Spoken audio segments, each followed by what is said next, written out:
जंगल में एक शेर अपनी शेरनी के साथ बहुत प्यार से गुफा में रहता था।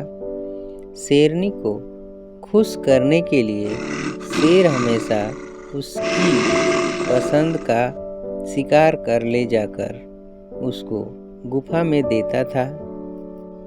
शेर शेरनी को बहुत प्यार करता था और खुश रखने की पूरी कोशिश करता था, मगर वो शेरनी को खुश नहीं कर पाता था क्योंकि शेर शेरनी को गुफा से बाहर अकेले जाने नहीं देता था। शेरनी शेर की इस हरकत से काफी नाराज और उदास रहती थी। शेर यह बात जानता था कि शेरनी जंगल में अकेला घूमना चाहती है और वह खुद शिकार करना चाहती है, पर शेर डरता था कि कहीं दूसरे जानवर शेरनी को चोट ना पहुंचा दे।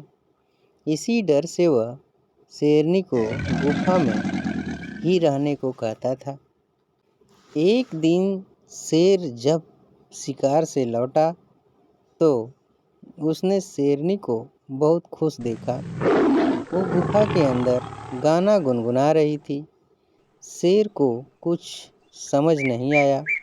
वह चुपचाप गुफे से बाहर निकलकर वहीं एक पेड़ की छांव में बैठ गया। उसी पेड़ पर एक तोता बैठा था। तोता चापलूस टाइप का था। उसने शेर को उदास देखकर पूछा, क्या बात है राजा जी, आप यूं परेशान क्यों हैं? क्या मैं आपकी इस परेशानी को दूर करने में कोई मदद कर सकता हूँ? शेर परेशान था। उसे कुछ समझ में नहीं आ रहा था, तो उसने अपनी परेशानी तोते को बता दी। तोता उस पेड़ पर काफी साल से रहता था, पर कभी भी शेर की गुफा में नहीं गया था। उसके जीवन की यह इच्छा थी कि वह शेर की गुफा में रहे। उसकी अपनी इच्छा सफल होते हुए नजर आ रही थी। उसने तुरंत शेर से कहा, आप परेशान न हो, मैं आपकी गैर मौजूदगी में शेरनी रानी पर पूरी नज़र रखूँगा। आपको आंखों देखी पूरी कहानी बताऊँगा। शेर भी तोते की बातों में आ जाता है। वह चुपचाप उसे गुफे में एक कोने में घोंसला बनाने की इजाज़त दे देता है। तोता भी बड़ी शान से गुफा के अंदर जाता है और बाहर आता है। सारे पक्षियों के बीच तोता यूं दिखाता है कि मानो जंगल का राजा शेर नहीं, वह खुद तोता हो। शेर जब शिकार पर जाता तो शेरनी ने जंगल के कुछ जानवरों से दोस्ती कर ली थी, पर वह ये बात शेर को नहीं बताई ताकि शेर उसके दोस्तों को कोई नुकसान ना पहुंचाए। पर जब शेर गुफा से बाहर शिकार को जाता तो शेरनी उसके पीछे से अपनी गुफा से बाहर आवाज़ देकर अपने दोस्तों को बुला लेती और शेर के किए शिकार को आपस में बांट कर खाती, पर शेर के आने से पहले उन्हें गुफा से वापस भेज देती। एक दिन शेर जब शिकार कर गुफा में लौटा तो देखा कि शेरनी ने शिकार किया जानवर को पूरा खत्म कर लिया है। तभी वो तोता के पास जाकर पूछा, क्या हुआ? आज तो शेरनी ने मेरे पूरे शिकार किया भोजन अकेले ही खाया, मेरे लिए भी नहीं रखा। तोता बहुत ही चापलूस था और चुगलखोर भी। उसने शेर को शेरनी की सारी बातें बहुत ही चुगली कर बताई। राजा जी, आप जिसे इतना जानते हैं वह आपकी जरा भी फिक्र नहीं करती, तभी तो आपके किए शिकार को जंगल के दूसरे जानवरों के साथ मिल बांट कर पार्टी करती है, और आप जो इतनी मेहनत जान पर खेल कर उसके लिए स्वादिष्ट शिकार लाते हो। वह तो गुफा का मान ही नहीं रखती। गुफा का मतलब होता है राजा और रानी का महल, और शेरनी उस महल में चूहे जैसे जानवरों को भी आने देती है। वह भी आपके पीछे बहुत गलत बात है। आपको इस रानी को सबक सिखाना ही होगा, नहीं तो जंगल के जानवर धीरे धीरे इस गुफा पर कब्जा कर लेंगे और इतिहास में जंगल का राजा का मतलब ही कहीं बदल ना जाए। शेर ने गुस्से में तोते से पूछा, तुम कहना क्या चाहते हो? तोते ने कहा, मैं कुछ नहीं कह रहा।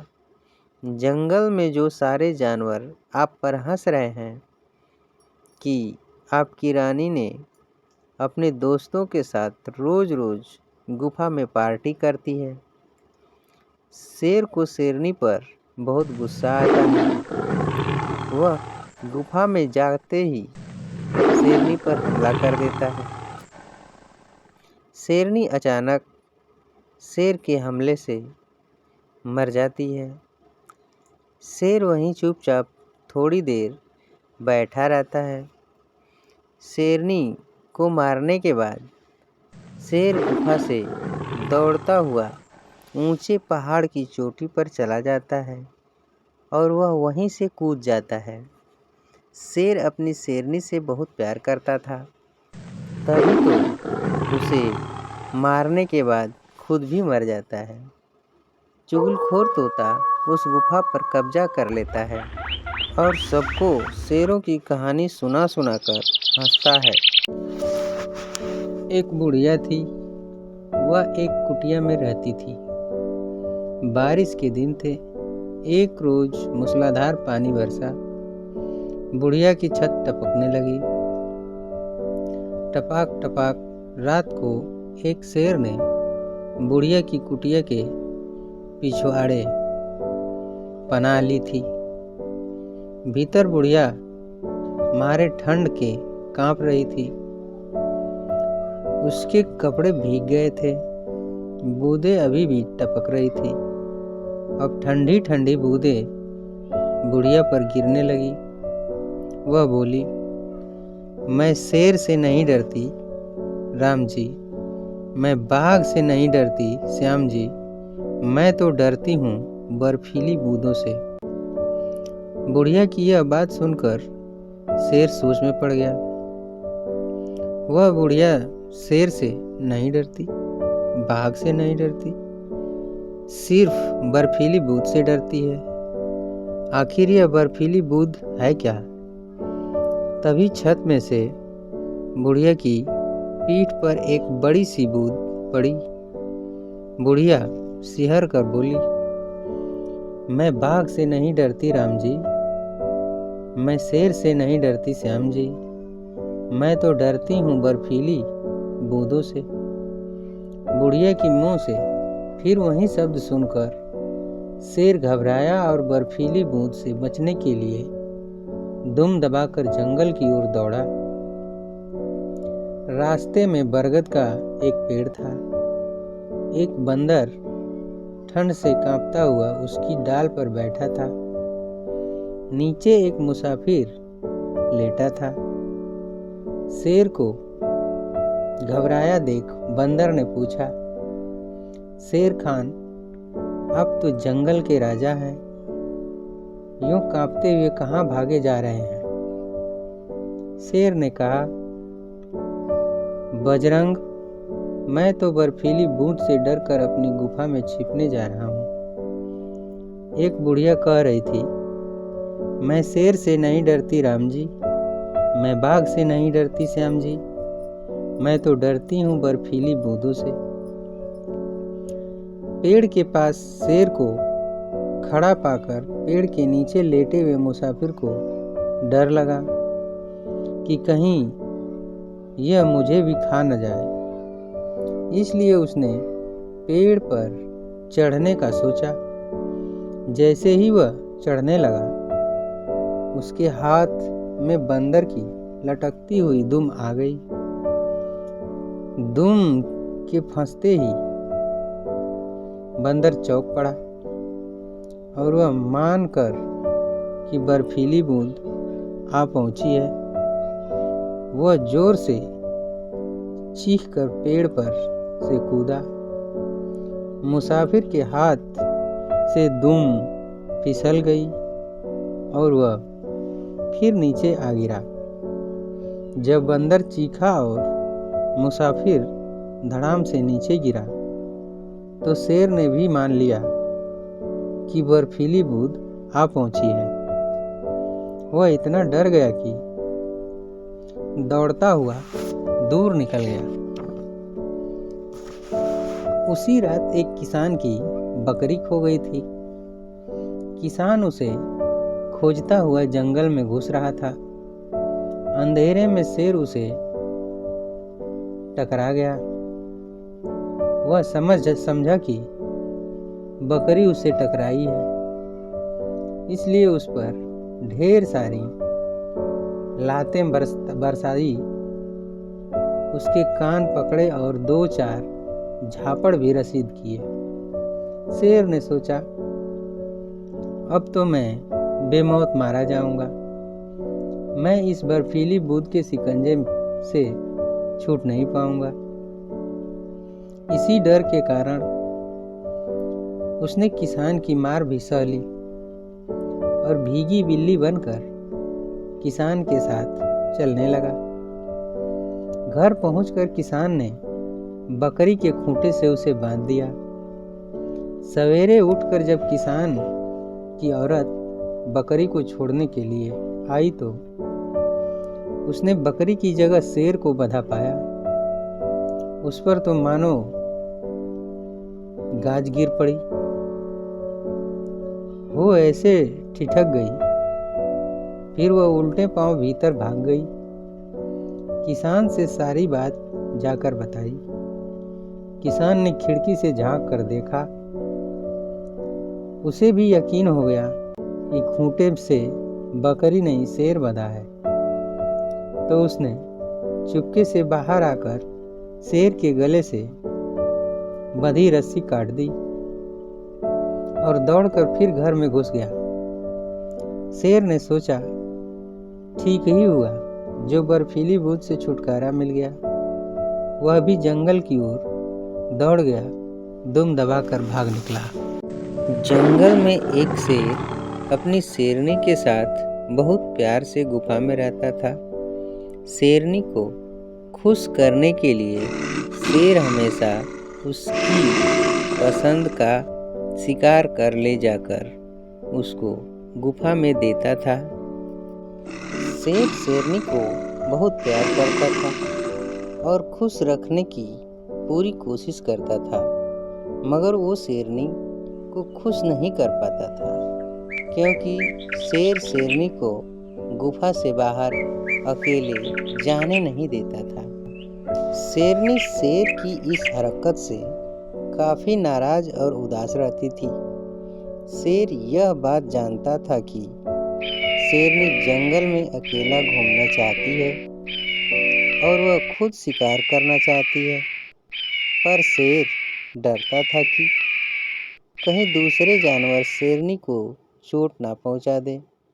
इसी डर से वह शेरनी को गुफा में ही रहने को कहता था। एक दिन शेर जब शिकार से लौटा तो उसने शेरनी को बहुत खुश देखा। वो गुफा के अंदर गाना गुनगुना रही थी। शेर को कुछ समझ नहीं आया। वह चुपचाप गुफे से बाहर निकलकर वहीं एक पेड़ की छांव में बैठ गया। उसी पेड़ पर एक तोता बैठा था। तोता चापलूस टाइप का था। उसने शेर को उदास देखकर पूछा, क्या बात है राजा जी, आप यूं परेशान क्यों हैं? क्या मैं आपकी इस परेशानी को दूर करने में कोई मदद कर सकता हूँ? शेर परेशान था। उसे कुछ समझ में नहीं आ रहा था, तो उसने अपनी परेशानी तोते को बता दी। तोता उस पेड़ पर काफी साल से रहता था, पर कभी भी शेर की गुफा में नहीं गया था। उसके जीवन की यह इच्छा थी कि वह शेर की गुफा में रहे। उसकी अपनी इच्छा सफल होते हुए नजर आ रही थी। उसने तुरंत शेर से कहा, आप परेशान न हो, मैं आपकी गैर मौजूदगी में शेरनी रानी पर पूरी नज़र रखूँगा। आपको आंखों देखी पूरी कहानी बताऊँगा। शेर भी तोते की बातों में आ जाता है। वह चुपचाप उसे गुफे में एक कोने में घोंसला बनाने की इजाज़त दे देता है। तोता भी बड़ी शान से गुफा के अंदर जाता है और बाहर आता है। सारे पक्षियों के बीच तोता यूं दिखाता है कि मानो जंगल का राजा शेर नहीं, वह खुद तोता हो। शेर जब शिकार पर जाता तो शेरनी ने जंगल के कुछ जानवरों से दोस्ती कर ली थी, पर वह ये बात शेर को नहीं बताई ताकि शेर उसके दोस्तों को कोई नुकसान ना पहुंचाए। पर जब शेर गुफा से बाहर शिकार को जाता तो शेरनी उसके पीछे से अपनी गुफा से बाहर आवाज़ देकर अपने दोस्तों को बुला लेती और शेर के किए शिकार को आपस में बांट कर खाती, पर शेर के आने से पहले उन्हें गुफा से वापस भेज देती।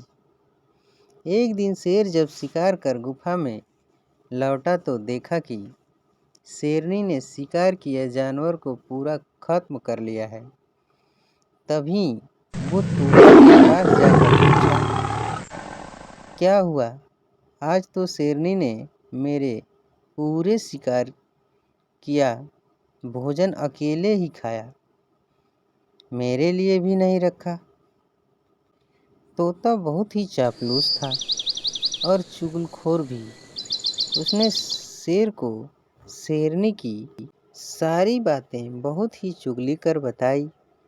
राजा जी, आप जिसे इतना जानते हैं वह आपकी जरा भी फिक्र नहीं करती, तभी तो आपके किए शिकार को जंगल के दूसरे जानवरों के साथ मिल बांट कर पार्टी करती है, और आप जो इतनी मेहनत जान पर खेल कर उसके लिए स्वादिष्ट शिकार लाते हो, वह तो गुफा का मान ही नहीं रखती।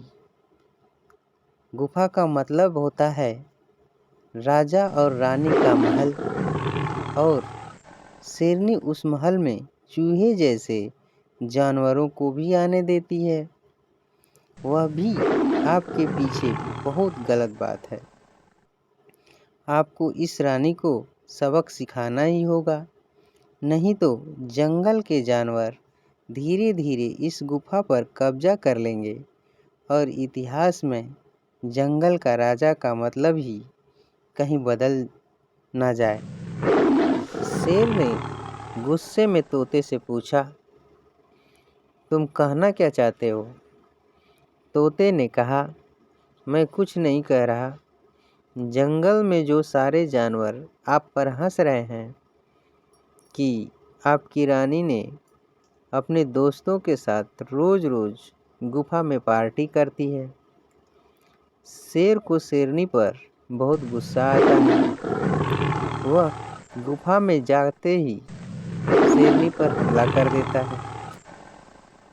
शेरनी अचानक शेर के हमले से मर जाती है। शेर वहीं चुपचाप थोड़ी देर बैठा रहता है। शेरनी को मारने के बाद शेर गुफा से दौड़ता हुआ ऊंचे पहाड़ की चोटी पर चला जाता है और वह वहीं से कूद जाता है। शेर अपनी शेरनी से बहुत प्यार करता था, तभी तो उसे मारने के बाद खुद भी मर जाता है। चुगलखोर तोता उस गुफा पर कब्जा कर लेता है और सबको शेरों की कहानी सुना सुनाकर हंसता है। एक जंगल में एक बरगद का बहुत पुराना और बड़ा पेड़ था। उस पेड़ पर बहुत से पक्षी मिलजुल कर रहते थे। बरसात का मौसम जल्दी ही आने वाला था। सभी पक्षी अपने अपने घोंसलों की मरम्मत करके उसमें दाने और अपनी ज़रूरत की चीज़ें भर लिया था। जंगल के दूसरे जानवरों ने भी बरसात से बचने के लिए छत और अपने लिए भोजन का इंतजाम कर लिया था। देखते ही देखते बरसात का मौसम आ गया और वर्षा शुरू हो गई। सभी पक्षी आराम से अपने अपने घोंसले में बैठे थे। अचानक ना जाने कहां से एक बंदर वर्षा में भीगता हुआ उस पेड़ पर आ जाता है।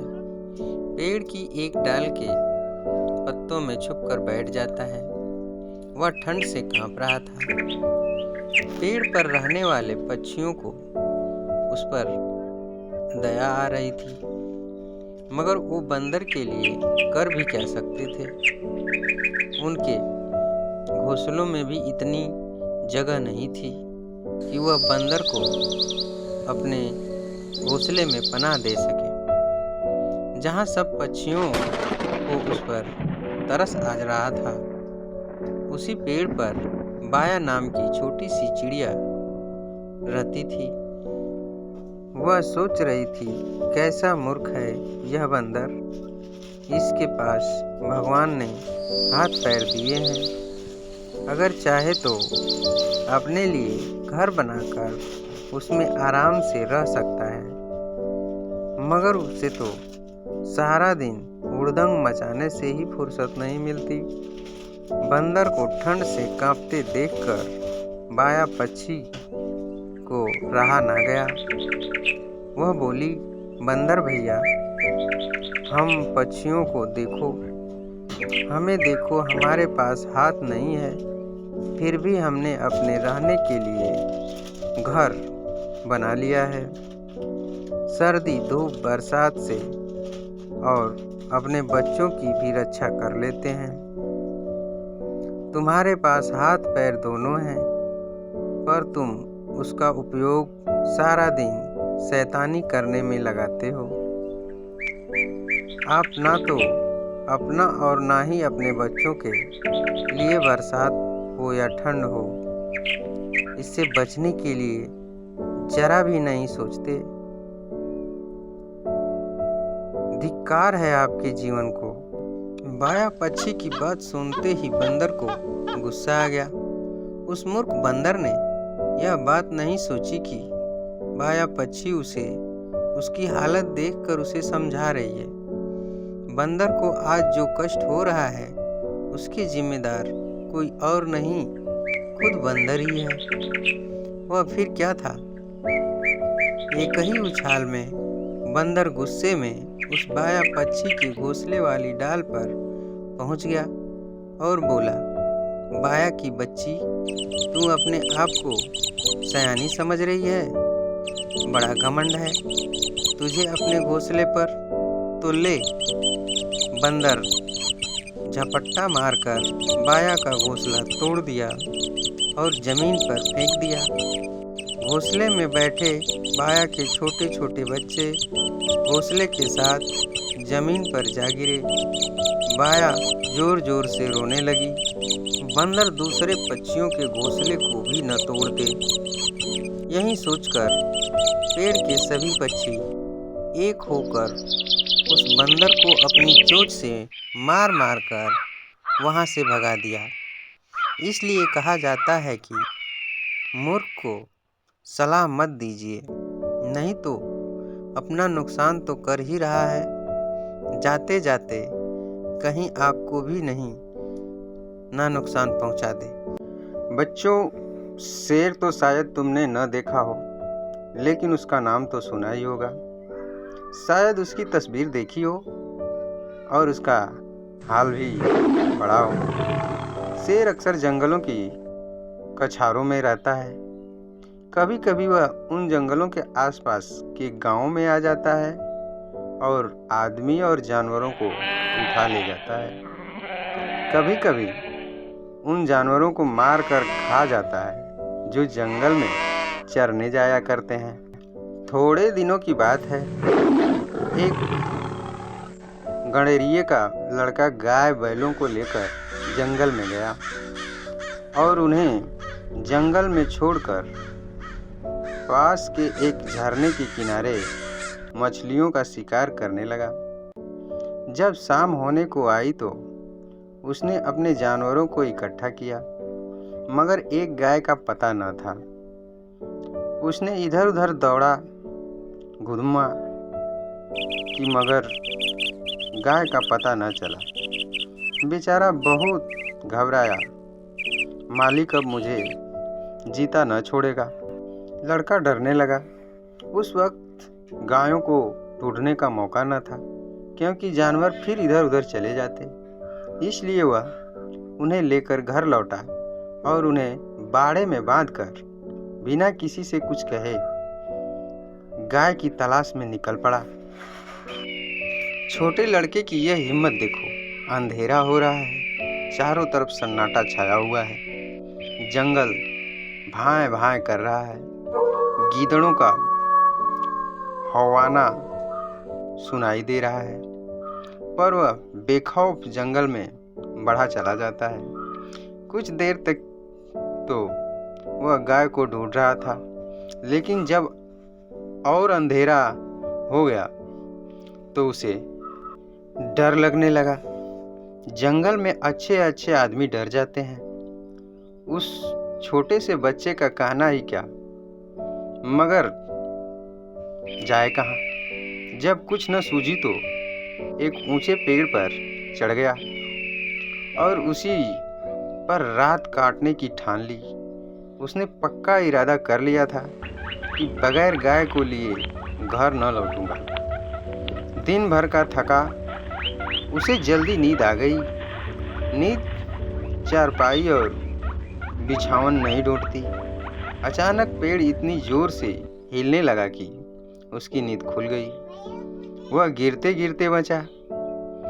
सोचने लगा, पेड़ कौन हिला रहा है। आंखें मलकर नीचे की तरफ देखा तो उसके रोए खड़े हो गए। एक शेर पेड़ के नीचे खड़ा है, उसकी तरफ ललचाई हुई आंखों से देख रहा था। उसकी जान सूख गई। वह दोनों कई घंटे गुजर गए, पर शेर वहां से जरा भी नहीं हिला। वह बार बार गुर्राता और उछल उछल कर उस लड़के को पकड़ने की कोशिश करता। कभी कभी तो वह इतने नज़दीक आ जाता कि लड़का जोर से चिल्ला उठता। रात ज्यों त्यों करके कटी। सवेरा हुआ। लड़के को कुछ भरोसा हुआ कि शायद शेर उसे छोड़कर चला जाए, मगर शेर हिलने का नाम तक नहीं लिया। सारे दिन वह उसी पेड़ के नीचे बैठा रहा। शिकार सामने देखकर वह कहाँ जाता। पेड़ पर बैठे बैठे लड़के की देह अकड़ गई थी। भूख के मारे बुरा हाल था, मगर शेर था कि वहाँ से जौ भर भी न हटता था। उस जगह से थोड़ी दूर पर एक छोटा सा झरना था। शेर कभी कभी उस तरफ ताकने लगता था। लड़के ने सोचा कि शेर प्यासा है। उसे कुछ आस बंधी कि ज्यों ही वह पानी पीने जाएगा, मैं भी उससे यहाँ से खिसक चलूँगा। आखिर शेर उधर चला। लड़का पेड़ पर से उतरने की फिक्र कर ही रहा था कि शेर पानी पीकर लौट आया। शायद उसने भी लड़के का मतलब समझ लिया था। वह आते ही इतने जोर से चिल्लाया और ऐसा उछला कि लड़के के हाथ पांव ढीले पड़ गए, जैसे वह नीचे गिरा जा रहा हो। मालूम होता था हाथ पांव पेट में घुसे जा रहे हैं। ज्यों त्यों करके वह दिन भी बीत गया। ज्यों ज्यों रात होती जाती थी, शेर की भूख भी तेज होती जाती थी। शायद उसे यह सोच सोचकर गुस्सा आ रहा था कि खाने की चीज सामने रखी है और मैं 2 दिन से भूखा बैठा हूँ। वह रात भी उसे ताकते ताकते ही बीत गई। तीसरा दिन भी निकल गया। मारे भूख की उसकी आंखों में तितलियां सी उड़ने लगी। डाल पर बैठना भी उसे मुश्किल मालूम होता था। कभी कभी तो उसकी जी में आता कि शेर मुझे पकड़ ले और खा जाए। उसके हाथ जोड़कर ईश्वर से विनती की, भगवान क्या तुम मुझ गरीब पर दया न करोगे। शेर को भी थकावट मालूम हो रही थी। बैठे बैठे उसका जी ऊब गया था। वह चाहता था कि किसी तरह जल्दी से शिकार मिल जाए। लड़के ने इधर उधर बहुत निगाह दौड़ाई कि कोई नजर आ जाए, मगर कोई नजर न आया। तब वह चिल्ला चिल्ला कर रोने लगा, मगर वहां उसका रोना कौन सुनता था। आखिर उसे एक उपाय सूझी। वह पेड़ की सबसे ऊपर वाली डाली पर चढ़ गया और अपनी धोती खोलकर उसे हवा में उड़ाने लगा कि शायद किसी शिकारी की नज़र पड़ जाए। एकाएक वह खुशी से उछल पड़ा। उसकी सारी भूख, सारी कमजोरी गायब हो गई। कई आदमी झरने के पास खड़े होकर उसकी उड़ती हुई झंडी को देख रहे थे। शायद उन्हें अचंभा हो रहा था कि जंगल के इस पेड़ पर झंडी कहाँ से आई। लड़के ने उस आदमियों को गिना, 1 2 3 4। जिस पेड़ पर लड़का बैठा था वहाँ की जमीन कुछ नीचे थी। उसे ख्याल आया कि अगर वे लोग मुझे देख भी लें तो उनको यह कैसे मालूम होगा कि उसके नीचे 3 दिन से भूखा शेर बैठा हुआ है। अगर मैं उसे होशियार न कर दूं तो यह दुष्ट किसी न किसी को जरूर चट कर जाएगा। यह सोचकर वह पूरी ताकत से चिल्लाने लगा। उसकी आवाज़ सुनते ही वे लोग रुक गए और अपनी अपनी बंदूक संभाल कर उसकी तरफ ताकने लगे। लड़के ने चिल्ला कर कहा, होशियार रहो, होशियार रहो। इस पेड़ के नीचे एक शेर बैठा हुआ है। शेर का नाम सुनते ही वे लोग संभल गए। चटपट बंदूक में गोली भरी और चौकन्ने हो गए। आगे बढ़ने लगे। शेर को क्या खबर कि नीचे क्या हो रहा है। वह तो अपने शिकार की ताक में घात लगाए बैठा था। एकाएक पैरों की आहट पाते ही वह चौंक उठा और उन चारों आदमियों को एक झाड़ी की आड़ में देखा। फिर क्या कहना था, उसे मुँह मांगी मुराद मिली। भूख से सब्र कहाँ। एकाएक पैरों की आहट पाते ही वह चौंक उठा और उन चारों आदमियों को एक झाड़ी की आड़ में देखा। फिर क्या था, उसे मुँह मांगी मुराद मिली। भूख में सब्र कहाँ। वह इतने जोर से गरजा कि सारा जंगल हिल गया और उन आदमियों की तरफ जोर से जबरदस्त जंप मारी, मगर वे लोग पहले से ही तैयार थे। चारों ने एक साथ गोली चलाई। दनादन आवाज हुई। चिड़िया पेड़ से उड़ उड़ कर भागने लगी। लड़के ने नीचे देखा तो शेर गिरा पड़ा था। इस तरह से लड़के की जान बच गई। एक था मोर और एक थी मोरनी, दोनों दाने चुग रहे थे। इसी बीच वहाँ एक तोता आया।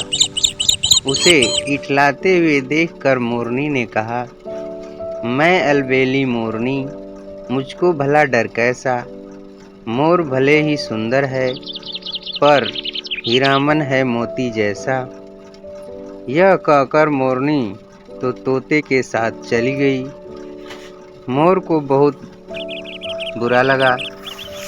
उसने कहा, मैं परिंदों की पंचायत बुलाऊंगा। और उनसे न्याय मांगूंगा। मोर चल पड़ा। रास्ते में उसे एक मुर्गी मिला। मुर्गी ने पूछा, मोर भैया कहाँ चले? मोर ने कहा, परिंदों की पंचायत बुलाने। मेरी मोरनी तोते के साथ भाग गई है। तुम सभा में आओगे ना? मुर्गा बोला, हम तो बाग लगाते हैं, रंग हमारा भूरा है। कौन हम पर यकीन करेगा? वक्त हमारा बुरा है।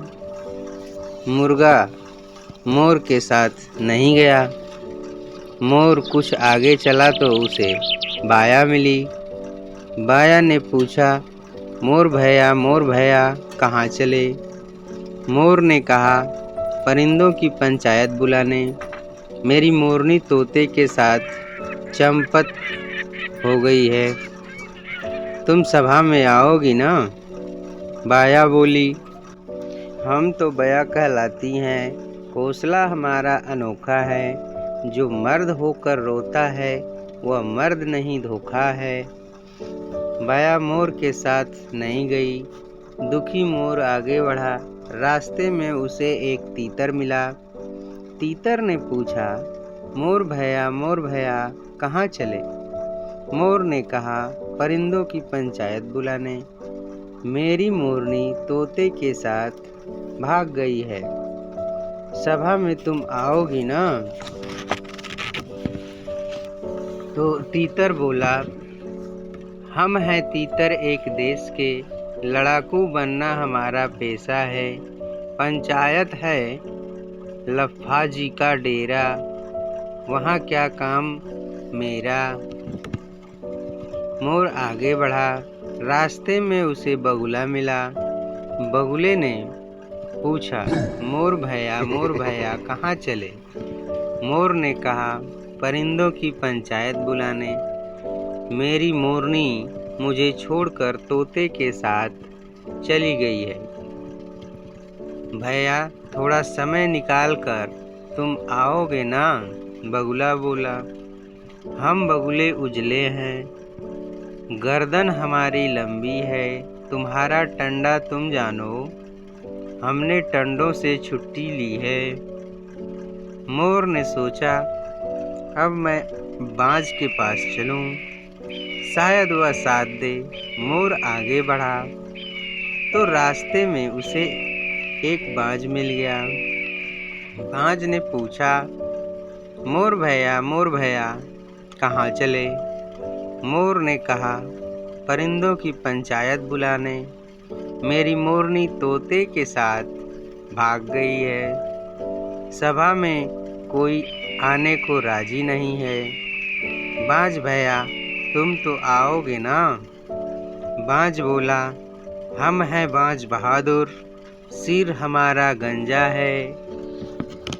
सबक सिखाने शत्रु को, फौलादी यह पंजा है। मोर खुश हो गया। बाज को अपने साथ लेकर मोर, तीतर, बाया, बगुला सबके साथ पहुंचा। परिंदों की पंचायत बैठी। सबने बाज से कहा कि वह तोते को ढूंढकर पेश करे। फौरन बाज उड़ा और तोते के कान पकड़कर उसे सबके सामने लाया। पंचायतों ने कहा, हीरामन मोर को उसकी मोरनी दे दो। तोता बोला, मैं नहीं दूंगा। पंचायतों ने कहा, बाज भैया हीरामन को सबक सिखाओ और मोर को उसकी मोरनी वापस दिलाओ। बाज बोला, हम हैं बाज बहादुर, सिर हमारा गंजा है। सबक सिखाने शत्रु को, फौलादी यह पंजा है। यह कहकर बाज ने तोते पर झपट्टा मारा।